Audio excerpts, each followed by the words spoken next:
I actually spent the first 18 plus years of my career in internal medicine and primary care. And I just reflected sort of on my career. It was a great chance for me to focus on the care of women. I work in the Department of Breast Surgery, and I am the director of the high-risk medical breast clinic. Breast health is such an important part of women's health, and I think that, yes, it can be a very emotional time.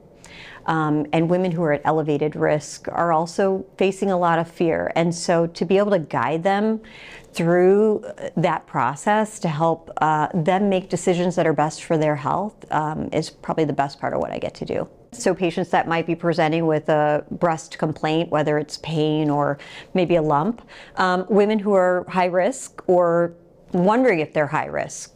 So women who want a personalized risk assessment, there may be a family history, they may have had abnormal biopsies before, perhaps they're wondering if there's a gene mutation or maybe there's a known genetic predisposition to cancer.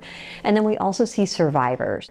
This type of risk assessment should be very personalized because there are multiple roads that you can take. There is not just one answer. I want you to know that my focus is going to be on you and that it is not a one-size-fits-all approach. We can create a personalized plan to say this is the type of screening that you should have, and actually to begin that screening typically on the first visit with mammography, but also to consider other imaging like MRI or ultrasound depending on somebody's risk. On a daily basis, I am collaborating with my colleagues in breast radiology, with breast surgery, with genetics, pathology, our oncologists, to take care of women.